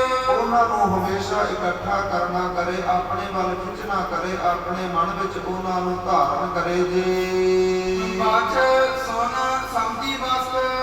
ਤੇ ਮਨ ਨੂੰ ਜੋ ਵੀ ਗਿਆਨ ਪ੍ਰਾਪਤ ਹੋਵੇ, ਜਿਸ ਵੀ ਮਰਿਆਦਾ ਦਾ ਪਤਾ ਲੱਗੇ, ਕਥਾ ਕੀਰਤਨ ਅੰਦਰ ਜਿਸ ਵੀ ਚੀਜ਼ ਦੀ ਬਾਬਤ ਰਹਿਤ ਮਰਿਆਦਾ ਅੰਦਰ ਜਾਂ ਗੁਰਸਿੱਖੀ ਦਾ ਕੋਈ ਵੀ ਮਾਰਗ ਪਤਾ ਲੱਗੇ, ਜੋ ਹਿਰਦੇ ਸਦਾ ਥਿਰਕੀ। ਉਹ ਆਪਣੇ ਹਿਰਦੇ ਰੂਪੀ ਗੱਠ ਦੇ ਅੰਦਰ ਬੰਨ੍ਹ ਲਵੇ, ਉਹਨੂੰ ਕਦੇ ਵੀ ਛੱਡੇ ਨਾ। ਕੋਈ ਵੀ ਕਿਸੇ ਤੋਂ ਵੀ ਗਿਆਨ ਪ੍ਰਾਪਤ ਹੋ ਜਾਵੇ ਨਾ, ਉਹਨੂੰ ਕਦੇ ਵੀ ਛੱਡੇ ਨਾ, ਉਹਦਾ ਧਾਰਨੀ ਹੋ ਜਾਵੇ, ਆਪਣੇ ਪੱਲੇ ਬੰਨ੍ਹ ਲਵੇ ਜੀ। ਜੋ ਪਈ ਕਰ ਅਭਿਆਸ ਨਾ ਤਹਿ ਠਹਿਰਾਵੇ। ਤੇ ਅਭਿਆਸ ਪਰਮੇਸ਼ਰ ਦਾ ਕਰੇ ਤੇ ਮਨ ਨੂੰ ਟਿਕਾਉਣਾ ਕਰੇ। ਸਦ ਠਹਿਰਾਵਨ ਮਨ ਮੈਂ ਕਰੇ। ਕਦੇ ਵੀ ਅਭਿਆਸ ਕਰਕੇ ਗੁਰਬਾਣੀ ਪੜ੍ਹ ਕੇ ਉਸ ਨੂੰ ਛੱਡਣਾ ਨਾ ਕਰੇ। ਜੇ ਨਿਤਨੇਮ ਕਰਨਾ ਸ਼ੁਰੂ ਕਰ ਦਿੱਤਾ ਹੈ ਤੇ ਕਦੇ ਛੱਡਣਾ ਨਾ ਕਰੇ। ਸਤ ਸੰਗਤ ਦੇ ਵਿੱਚ ਆਉਣਾ ਸ਼ੁਰੂ ਕਰ ਦਿੱਤਾ ਹੈ ਤੇ ਇਹਨੂੰ ਕਦੇ ਵੀ ਛੱਡੇ ਨਾ। ਇਸ ਪ੍ਰਕਾਰ ਮਨ ਅੰਦਰ ਇਹਨਾਂ ਨੂੰ ਠਹਿਰਾਉਣਾ ਕਰੇ। ਕੁੰਭਕ ਦੂਜੋ ਇਸੀ ਪ੍ਰਕਾਰ। ਇਹ ਕੁੰਭਕ ਕਿਹਾ ਜਾਂਦਾ ਹੈ, ਜਿਸ ਚੀਜ਼ ਦੇ ਧਾਰਨੀ ਹੋ ਗਏ, ਇੱਕ ਵਾਰੀ ਜੋ ਚੀਜ਼ ਪ੍ਰਾਪਤ ਕਰ ਲਈ ਉਸ ਨੂੰ ਛੱਡੇ ਨਾ, ਤਿਆਗੇ ਨਾ।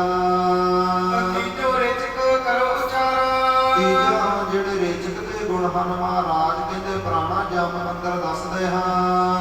ਸਤਿਗੁਰ ਬਚਨ ਜੋ ਤਜਨਾ ਕਹਾ। ਜੋ ਸਾਹਿਬ ਸ੍ਰੀ ਗੁਰੂ ਗ੍ਰੰਥ ਸਾਹਿਬ ਜੀਆਂ ਨੇ ਹਦਾਇਤਾਂ ਦੇ ਦਿੱਤੀਆਂ, ਪੰਜਾਂ ਪਿਆਰਿਆਂ ਨੇ, ਗੁਰੂ ਪੰਥ ਨੇ, ਗੁਰੂ ਗ੍ਰੰਥ ਨੇ ਹਦਾਇਤਾਂ ਦੇ ਦਿੱਤੀਆਂ, ਭਾਈ ਇਹ ਚੀਜ਼ਾਂ ਦੇ ਧਾਰਨੀ ਨਹੀਂ ਹੋਣਾ। ਰਹਿਤ ਮਰਿਆਦਾ ਜੋ ਵੀ ਸਤਿਗੁਰਾਂ ਨੇ ਬਖਸ਼ਿਸ਼ ਕੀਤੀ ਹੈ, ਜਿਵੇਂ ਕਿ ਤਮਾਕੂ ਵਾਲੇ ਦੇ ਹੱਥੋਂ, ਸ਼ਰਾਬ ਵਾਲੇ ਦੇ ਹੱਥੋਂ ਲੈ ਕੇ ਜਲ ਵੀ ਨਹੀਂ ਛਕਣਾ, ਜਿਵੇਂ ਕਿ ਹੋਵੇ ਸਿਰ ਸਿਰ ਟੋਪੀ ਧਰੈ ਸਾਤ ਜਨਮ ਕੁਸ਼ਤੀ ਹੋਏ ਮਰੈ ਕਿ ਸਿੱਖ ਨੇ ਆਪਣੇ ਸਰੀਰ ਦੇ ਉੱਪਰ ਸਿਰ ਦੇ ਉੱਪਰ ਕਦੇ ਵੀ ਟੋਪੀ ਧਾਰਨ ਨਹੀਂ ਕਰਨੀ। ਬੱਜੀ ਬੁਝਾਈ ਦਸਤਾਰ ਲਾਉਣੀ ਨਹੀਂ, ਬੱਜੀ ਬੁਝਾਈ ਦਸਤਾਰ ਸਿਰ ਤੇ ਰੱਖਣੀ ਨਹੀਂ। ਜੋ ਵੀ ਸਤਿਗੁਰਾਂ ਨੇ ਪੰਜਾਂ ਵਿਕਾਰਾਂ ਦੀਆਂ ਰਹਿਤ ਮਰਿਆਦਾ ਬਖਸ਼ਿਸ਼ ਕਰ ਦਿੱਤੀਆਂ ਨੇ। ਦੇਹ ਤਜ ਦੇ ਹੋਤ ਸੁਖ ਮਹਾ ਭਾਈ ਉਹਨਾਂ ਨੂੰ ਉਦੋਂ ਹੀ ਛੱਡ ਦੇਵੇ ਜੋ ਮਹਾਰਾਜ ਨੇ ਛੱਡਣ ਵਾਸਤੇ ਕਿਹਾ ਹੈ, ਫਿਰ ਜੀਵਨ ਅੰਦਰ ਬਹੁਤਾ ਸੁਖ ਹੁੰਦਾ ਹੈ। ਕਸਮ ਧਿਆਨ ਅੰਗ ਸੁਨ ਜੈਸੇ ਤੇ ਭਗਤ ਯੋਗ ਦਾ ਜੋ ਛੇਵਾਂ ਅੰਗ ਹੈ ਉਸ ਨੂੰ ਧਿਆਨ ਕਹਿੰਦੇ ਨੇ। ਪੜਨ ਸੁਣਨ ਗੁਰ ਬਚ ਜਪਤ ਪੈਸੇ ਜਦੋਂ ਵੀ ਗੁਰਬਾਣੀ ਪੜਨ ਬੈਠੇ, ਕਥਾ ਕੀਰਤਨ ਸੁਣਨ ਬੈਠੇ, ਸਤ ਸੰਗਤ ਕਰੇ, ਸ਼ਬਦ ਆਤਮ ਹੈ ਰਾਖੇ ਧਿਆਨ ਉਹ ਆਪਣਾ ਸਾਰਾ ਧਿਆਨ ਸੰਸਾਰ ਨਾਲੋਂ ਤੋੜ ਕੇ ਨਿਰੰਕਾਰ ਦੇ ਅੰਦਰ ਰੱਖੇ। ਉਹ ਸ਼ਬਦ ਦੇ ਅੰਦਰ ਰੱਖੇ, ਸ਼ਬਦਾਂ ਦੇ ਅਰਥਾਂ ਦੇ ਅੰਦਰ ਰੱਖੇ ਜੀ। ਪੂਰਨ ਦੇ ਸੰਕਲਪ ਨ ਆਨਾ ਤੇ ਹਿਰਦੇ ਅੰਦਰ ਕੋਈ ਵੀ ਕਾਰ ਵਿਹਾਰ ਦਾ, ਕੋਈ ਵੀ ਵਿਕਾਰ ਦਾ, ਕੋਈ ਵੀ ਸੰਸਾਰ ਦਾ ਫੁਰਨਾ ਪੈਦਾ ਨਾ ਹੋਣ ਦੇਵੇ। ਸਤਮ ਹੈ ਧਾਰਨਾ ਅੰਗਾ ਇਹ ਸਤਵਾਂ ਅੰਗ ਹੈ ਜੋ ਭਗਤ ਯੋਗ ਦਾ, ਉਸ ਨੂੰ ਧਾਰਨਾ ਕਹਿੰਦੇ ਨੇ। ਜਿਸ ਸਰੂਪ ਸੁਨੇ ਰੁਚ ਸੰਗਾ ਤੇ ਜਦੋਂ ਵੀ ਆਪਣੇ ਨਿੱਜ ਸਰੂਪ ਦੀ ਬਾਬਤ, ਪਰਮੇਸ਼ਰ ਦੀ ਬਾਬਤ ਬਚਨ ਬਲਾਸ ਸੁਣੇ ਜੀ। ਮਨ ਸੰਕਲਪ ਵਿਖੇ ਜੇ ਜਾਵਹੇ ਤੇ ਜੇਕਰ ਮਨ ਸੰਕਲਪਾਂ ਦੇ ਵਿੱਚ ਜਾਵੇ, ਸਤ ਸੰਗਤ ਕਰਦੇ ਹੋਈਏ ਤੇ ਮਨ ਦੇਸ਼ਾਂ ਵਿਦੇਸ਼ਾਂ ਦੇ ਅੰਦਰ ਉਡਾਰੀਆਂ ਮਾਰੇ, ਵਿਕਾਰਾਂ ਦੇ ਚਿੱਕੜ ਅੰਦਰ ਉਡਾਰੀਆਂ ਮਾਰੇ, ਪੁਨ ਮਨ ਰੋਗ ਸ਼ਬਦ ਮਹਿਲਾ ਵਹੇ ਉਹ ਗੁਰੂ ਨੂੰ ਨਮਸਕਾਰ ਕਰੇ, ਮੁਖ ਤੋਂ ਵਾਹਿਗੁਰੂ ਕਹੇ ਤੇ ਆਪਣਾ ਧਿਆਨ ਨੂੰ ਮੋੜ ਕਰਕੇ ਫਿਰ ਸਤ ਸੰਗਤ ਦੇ ਵਿੱਚ ਦਰਬਾਰ ਅੰਦਰ ਲਿਆਉਣਾ ਕਰੇ। ਪੰਜਾਬ ਮਨ ਨਿਕਿਓ ਕੱਟੀ ਦੋ ਚਾਰਾ ਮਹਾਰਾਜ ਕਹਿੰਦੇ ਰਾਜਾ ਸ਼ਿਵਨਾਮ ਜਦੋਂ ਇੱਕ ਦੋ ਘੜੀਆਂ ਹੀ ਮਨ ਟਿਕਣਾ ਸ਼ੁਰੂ ਹੋ ਗਿਆ, ਦੇਖੋ ਨਾਮ ਸਮਾਦ ਉਚਾਰਾ ਇਹਨੂੰ ਹੀ ਭਾਈ ਸਮਾਧੀ ਕਹਿੰਦੇ ਨੇ, ਇਸ ਨੂੰ ਹੀ ਸਮਾਧੀ ਆਖਦੇ ਨੇ। ਜਦੋਂ ਇੱਕ ਦੋ ਘੜੀਆਂ ਮਨ ਟਿਕਣਾ ਸ਼ੁਰੂ ਹੋ ਗਿਆ, ਰਸ ਆਉਣਾ ਸ਼ੁਰੂ ਹੋ ਗਿਆ, ਗੁਰੂ ਦੀ ਗੁਰਬਾਣੀ ਦਾ ਆਨੰਦ, ਕਥਾ ਕੀਰਤਨ ਦਾ ਆਨੰਦ ਆਉਣ ਲੱਗ ਗਿਆ ਨਾ, ਇਸ ਨੂੰ ਹੀ ਮਹਾਰਾਜ ਕਹਿੰਦੇ ਰਾਜਾ ਸ਼ਿਵਨਾਮ ਸਮਾਧੀ ਆਖਦੇ ਨੇ। ਸ਼ਬਦ ਵਿਖੇ ਜਬ ਲੱਗੀ ਸਮਾਦ ਜਦੋਂ ਗੁਰੂ ਦੇ ਸ਼ਬਦ ਅੰਦਰ ਸਮਾਧੀ ਲੱਗ ਜਾਵੇ, ਕਿਸੇ ਵਧਾਵੇ ਤਨ ਮਨ ਸਾਧ ਤੇ ਆਪਣੇ ਮਨ ਨੂੰ ਨਿਰਮਲ ਕਰਦਾ ਗੁਰਬਾਣੀ ਪੜਦਾ ਇੱਕ ਦੋ ਘੜੀਆਂ ਤੋਂ ਨਾਲ ਗੁਰਬਾਣੀ ਦਾ ਅਭਿਆਸ ਵਧਾਵੇ ਤੇ ਨਾਲ ਆਪਣਾ ਧਿਆਨ ਜੋੜਨਾ ਕਰੇ। ਜੇਕਰ ਧਿਆਨ ਕਿਸੇ ਪਾਸੇ ਉਡਾਰੀਆਂ ਮਾਰਦਾ ਹੈ ਮਨ, ਉਸ ਨੂੰ ਵਾਰ-ਵਾਰ ਮੋੜ ਕੇ ਗੁਰੂ ਪਾਤਸ਼ਾਹ ਅੱਗੇ ਅਰਦਾਸ ਬੇਨਤੀਆਂ ਕਰੇ, ਧਿਆਨ ਨੂੰ ਕਥਾ ਕੀਰਤਨ ਗੁਰਬਾਣੀ ਅੰਦਰ ਜੋੜੇ ਜੀ। ਆਸਮ ਜਾਮ ਮਨ ਸ਼ਬਦ ਵਿਖੇ ਜਬ ਜਦੋਂ 8 ਘੜੀਆਂ ਹੀ ਮਨ ਸ਼ਬਦ ਦੇ ਅੰਦਰ ਟਿਕਣਾ ਸ਼ੁਰੂ ਹੋ ਗਿਆ, ਪੂਰਨ ਹੋਤ ਸਮਾਦ ਭਲੇ ਤਬ ਪੂਰਨ ਸਮਾਧੀ ਲੱਗਣੀ ਸ਼ੁਰੂ ਹੋ ਜਾਂਦੀ ਹੈ। ਉਦੋਂ ਫਿਰ ਪਤਾ ਨਹੀਂ ਲੱਗਦਾ ਕਿ ਕੋਲੇ ਸਾਡੇ ਕੀ ਵਰਤਾਰਾ ਵਰਤ ਰਿਹਾ ਹੈ, ਸਾਡੇ ਨੇੜ ਤੇੜ ਕੀ ਰੌਲਾ ਪੈ ਰਿਹਾ ਹੈ, ਕੋਈ ਕੀ ਨਿੰਦਿਆ ਚੁਗਲੀ ਕਰ ਰਿਹਾ ਹੈ, ਕੀ ਕਰ ਰਿਹਾ ਹੈ। ਉਦੋਂ ਇਹਨਾਂ ਗੱਲਾਂ ਵੱਲ ਧਿਆਨ ਜਾਣਾ ਸ਼ੁਰੂ ਬੰਦ ਹੋ ਜਾਂਦਾ ਹੈ, ਕਦੇ ਵੀ ਨਹੀਂ ਜਾਂਦਾ।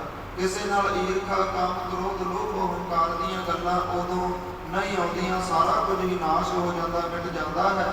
ਮਹਾਰਾਜ ਕਹਿੰਦੇ ਸ਼ਿਵਨਾਥ ਜਦੋਂ 8 ਪੈਰ ਹੀ ਮਨ ਸਮਾਧੀ ਅੰਦਰ ਲੱਗਣਾ ਸ਼ੁਰੂ ਹੋ ਜਾਵੇ, ਸੌਣ ਤੋਂ ਪਹਿਲਾਂ ਪਰਮੇਸ਼ਰ ਚੇਤੇ ਆਵੇ, ਸੁੱਤਿਆਂ ਪਿਆਂ ਨੂੰ ਪਰਮੇਸ਼ਰ ਦੇ ਗੁਰੂ ਘਰ ਦੇ ਸੇਵਾ ਸਿਮਰਨ ਦੇ ਸੁਪਨੇ ਆਉਣ, ਉੱਠਣ ਸਾਰ ਮੁਖ ਤੋਂ ਵਾਹਿਗੁਰੂ ਨਿਕਲੇ, ਪ੍ਰਸ਼ਾਦਾ ਛਕਣ ਵੇਲੇ, ਪ੍ਰਸ਼ਾਦਾ ਸਮਾਪਤੀ ਵੇਲੇ, ਪ੍ਰਸ਼ਾਦਾ ਛਕਦੇ ਵਾਹਿਗੁਰੂ ਵਾਹਿਗੁਰੂ ਚੇਤੇ ਆਵੇ, ਉਹਦਾ ਦਿੱਤਾ ਖਾਂਦੇ ਆ, ਇਹ ਵਾਰ-ਵਾਰ ਗੱਲਾਂ ਚੇਤੇ ਆਉਣ, ਉਦੋਂ ਪੂਰਨ ਸਮਾਧੀ ਹੋ ਜਾਂਦੀ ਹੈ। ਭਗਤ ਜੋਗ ਇਹ ਜਾਣੇ ਮਹਾਰਾਜ ਕਹਿੰਦੇ ਭਾਈ ਇਹ ਭਗਤ ਜੋਗ ਸੀ ਜੋ ਗੁਰਸਿੱਖਾਂ ਨੂੰ ਬਖਸ਼ਿਸ਼ ਕੀਤਾ ਹੈ। ਕਲਮਹਿ ਪੰਥ ਸੁਖੀਨ ਇਹ ਕਲਯੁਗ ਦੇ ਭਿਆਨਕ ਸਮੇਂ ਅੰਦਰ ਜੋ ਭਗਤ ਜੋਗ ਹੈ ਇਹ ਕਰਨਾ ਸੌਖਾ ਹੈ। ਕਸ਼ਟ ਜੋਗ ਦੁਸਤਰ ਹੈ ਜਿਹੜਾ ਕਸ਼ਟ ਜੋਗ ਹੈ, ਮੁੱਠੇ ਲਟਕਣਾ, ਧੂਣੀਆਂ ਦਬਾਉਣੀਆਂ ਆਦਿਕ ਇਹਨਾਂ ਦੇ ਧਾਰਨੀ ਹੋਣਾ, ਯੋਗ ਆਸਨ, ਸਿੱਧ ਆਸਨ, ਪਦਮ ਆਸਨ ਕਰਨੇ ਇਹ ਬੜਾ ਔਖਾ ਕੰਮ ਹੈ। ਕੋਈ ਨਾ ਜਨਕੀਨ ਇਹਨੂੰ ਜਰਾ ਖਣਾ ਨਹੀਂ ਕਰ ਸਕਦਾ, ਕੋਈ ਪੂਰਨ ਮਹਾਂਪੁਰਖ ਸੰਤ ਹੋਵੇ ਉਹੀ ਕਰ ਸਕਦਾ ਹੈ। ਗ੍ਰਸਤੀ ਜੀਵਨ ਅੰਦਰ ਕਸ਼ਟ ਯੋਗ ਨਹੀਂ ਹੋ ਸਕਦਾ। ਗ੍ਰਸਤੀ ਜੀਵਨ ਅੰਦਰ ਸੰਸਾਰ ਦੇ ਵਿੱਚ ਵਿਚਰਦਿਆਂ ਭਗਤ ਯੋਗ ਦੇ ਧਾਰਨੀ ਹੋਣਾ ਚਾਹੀਦਾ ਹੈ। ਜੋ ਪਈ ਸ੍ਰੀ ਗੁਰਮੁਖ ਕੇ ਸੁਣ ਉਪਦੇਸੂ। ਇਸ ਪ੍ਰਕਾਰ ਸ਼ਿਵ ਨਾਮ ਸਾਹਿਬ ਸ੍ਰੀ ਗੁਰੂ ਨਾਨਕ ਦੇਵ ਜੀਆਂ ਕੋਲੋਂ ਕਸ਼ਟ ਯੋਗ ਔਰ ਭਗਤ ਯੋਗ ਬਾਰੇ ਉਪਦੇਸ਼ ਸੁਣ ਕਰਕੇ ਹੱਥ ਜੋੜ ਪਗ ਭਰਿਓ ਨਰੇਸੂ। ਦੋਨੋਂ ਹੱਥ ਜੋੜੇ ਨੇ ਸਾਹਿਬ ਸ੍ਰੀ ਗੁਰੂ ਨਾਨਕ ਦੇਵ ਜੀਆਂ ਦੇ ਚਰਨਾਂ ਤੇ ਡਿੱਗਿਆ ਹੈ। ਸਿੱਖਿਓ ਚਾਹਤ ਯੋਗ ਬਹੋਰੀ। ਮਹਾਰਾਜ ਇਹ ਜੋ ਭਗਤ ਯੋਗ ਹੈ, ਕਸ਼ਟ ਯੋਗ ਹੈ, ਮੈਂ ਇਹਨਾਂ ਬਾਰੇ ਸਿੱਖਣਾ ਚਾਹੁੰਦਾ ਹਾਂ, ਇਹਨਾਂ ਨੂੰ ਕਰਨਾ ਚਾਹੁੰਦਾ ਹਾਂ। ਹਿਰਦੇ ਲਾਲਸਾ ਜਾਹੇ ਨਾ ਥੋੜੀ। ਮਹਾਰਾਜ ਮੇਰੇ ਹਿਰਦੇ ਅੰਦਰ ਜੋ ਲਾਲਸਾ ਹੈ ਉਹ ਵਧੇਰੇ ਹੈ, ਬਹੁਤਾ ਪ੍ਰੇਮ ਹੈ ਇਹਨਾਂ ਨੂੰ ਕਰਨ ਦਾ ਕਿ ਮੇਰਾ ਮਨ ਪਰਮੇਸ਼ਰ ਦੀ ਬੰਦਗੀ ਅੰਦਰ ਅੱਠੇ ਪੈਰ ਟਿਕੇ, ਮੇਰੇ ਅੰਦਰ ਨਿਮਰਤਾ ਆਵੇ, ਮੈਂ ਹਰ ਇੱਕ ਵਿੱਚ ਪਰਮੇਸ਼ਰ ਵੇਖਾਂ, ਮੇਰਾ ਗੁਰਬਾਣੀ ਪੜ੍ਹਨ ਨੂੰ ਚਿੱਤ ਕਰੇ, ਗੁਰਬਾਣੀ ਸੁਣਨ ਨੂੰ ਚਿੱਤ ਕਰੇ, ਸਤ ਸੰਗਤ ਦੇ ਵਿੱਚ ਵਿਰਾਜਾਂ, ਪਾਤਸ਼ਾਹ ਦੇ ਗੁਣ, ਪਾਤਸ਼ਾਹ ਦੀਆਂ ਵਡਿਆਈਆਂ ਸੁਣ ਸੁਣ ਕੇ ਮੈਨੂੰ ਆਨੰਦ ਆਵੇ, ਮੈਂ ਰਾਗ ਆਵੇ।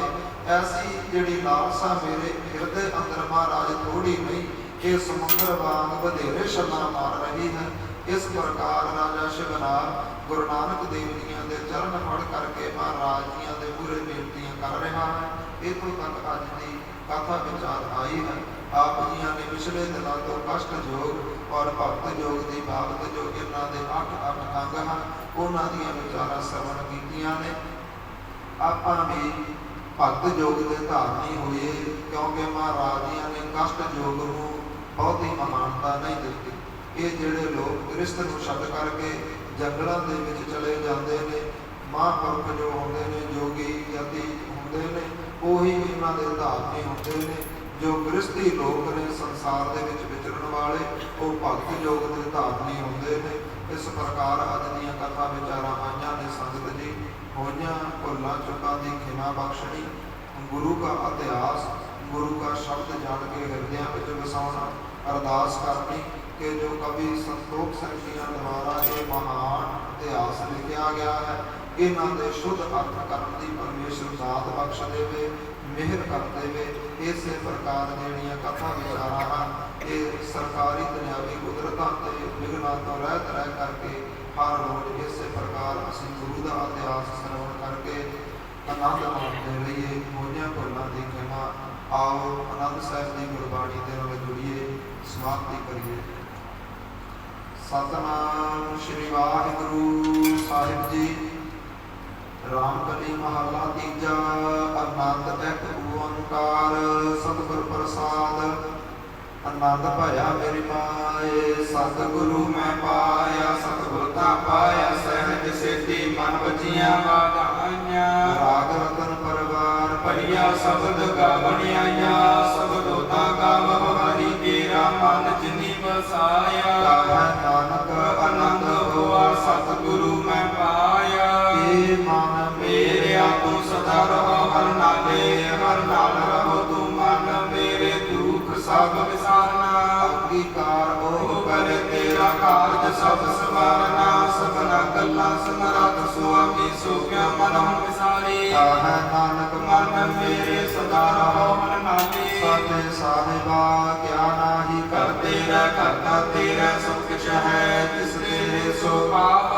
ਸਦਾ ਸਿਫਤ ਸਲਾਹ ਤੇਰੀ, ਨਾਮ ਮਨ ਵਸਾਵੈ। ਨਾਮ ਜਿਨ ਕੈ ਮਨ ਵਸਿਆ, ਬਾਜੇ ਸ਼ਬਦ ਕਨੇਰੇ। ਕਹੈ ਨਾਨਕ ਸੱਚੇ ਸਾਹਿਬ ਕਿਆ ਨਾਹੀ ਕਰਤੇ ਰਹਿ, ਸੱਚਾ ਨਾਮ ਮੇਰਾ ਆਧਾਰੋ। ਸਾਜ ਨਾਮ ਆਧਾਰ ਮੇਰਾ, ਜਿਨ ਭੁੱਖਾਂ ਸਭ ਗਵਾਈਆਂ। ਕਰ ਸਾਧ ਸੁਖ ਮਨ ਆਇ ਵਸਿਆ, ਜਿਨ ਇੱਛਾ ਸਭ ਬੁਝਾਈਆਂ। ਸਦਾ ਕੁਰਬਾਨ ਕੀਤਾ ਗੁਰ ਬਿਟਾਹਾ, ਜਿਸ ਦੀਆਂ ਇਹ ਵਡਿਆਈਆਂ। ਕਹੈ ਨਾਨਕ ਸੁਨੋ ਸੰਤੋ, ਸ਼ਬਦ ਧਰਮ ਪਿਆਰੋ। ਸਾਚਾ ਨਾਮ ਮੇਰਾ ਆਧਾਰੋ। ਵਾਜੇ ਪੰਜ ਸ਼ਬਦ ਤਤ ਘਰ ਸੁਭਾਗੈ, ਘਰ ਸੁਭਾਗੈ ਸ਼ਬਦ ਵਾਜੇ ਕਲਾ, ਜਿਤ ਕਰ ਧਾਰਿਆ। ਪੰਜ ਦੂਤ ਤੁਧ ਵਸ ਕੀਤੇ, ਕਾਲ ਕੰਟਕ ਮਾਰਿਆ। ਤੁਰ ਕਰਮ ਪਾਇਆ ਤੁਧ ਜਿਨ ਕਉ, ਸੇ ਨਾਮ ਹਰਿ ਕੈ ਲਾਗੇ। ਕਹੈ ਨਾਨਕ ਤੈ ਸਭ ਹੋਆ, ਤਿਤ ਕਰ ਅਨਹਦ ਵਾਜੇ। ਅਨੰਦ ਸੁਨਹੁ ਵਡ ਭਾਗੀ ਹੋ, ਸਗਲ ਮਨੋਰਥ ਪੂਰੇ। ਪਾਰ ਬ੍ਰਹਮ ਪ੍ਰਭ ਪਾਇਆ, ਉਤਰੇ ਸਗਲ ਵਿਸੂਰੇ। ਦੁਖ ਰੋਗ ਸੰਤਾਪ ਉਤਰੇ ਸੁਣੀ ਸੱਚੀ ਬਾਣੀ ਸੰਤ ਸਾਜਨ ਭਏ ਭਏ ਸਭ ਸੇ ਪੂਰੇ ਗੁਰ ਤੇ ਜਾਣੀ ਸੁਣਦੇ ਪੁਨੀਤ ਕਹਤੇ ਪਵਿੱਤ ਸਭ ਗੁਰ ਰਹਿਆ ਘਰ ਪੂਰੇ ਬਿਨਵੰਤ ਨਾਨਕ ਗੁਰ ਚਰਨ ਲਾਗੇ ਵਾਜੇ ਅਨਹਦ ਪੂਰੇ ਸਲੋਕ ਪਵਨ ਗੁਰੂ ਪਾਣੀ ਪਿਤਾ ਮਾਤਾ ਧਰਤ ਮਹਤ ਦਿਵਸ ਰਾਤ ਦੋਇ ਦਾਈ ਦਾਇਆ ਖੇਲੈ ਸਗਲ ਜਗਤ ਚੰਗਿਆਈਆ ਬੁਰਿਆਈਆ ਵਾਜੈ ਧਰਮ ਹਦੂਰ ਕਰਮੀ ਆਪੋ ਆਪਣੀ ਕੇ ਨੇੜੇ ਕੇ ਦੂਰ ਜਿਨੀ ਨਾਮ ਤੇ ਧਿਆਇਆ ਗਏ ਮੁਸਕਤ ਕਾਲ ਨਾਨਕ ਤੇ ਮੁਖ ਉਜਲੇ ਕੀਤੀ ਸ਼ੁਭੀ ਨਾਲ ਜਿਨੀ ਨਾਮ ਤੇ ਧਿਆਇਆ ਗਏ ਮੁਸਕਤ ਕਾਲ ਨਾਨਕ ਤੇ ਮੁਖ ਉਜਲੇ ਕੀਤੀ ਸ਼ੁਭੀ ਨਾਲ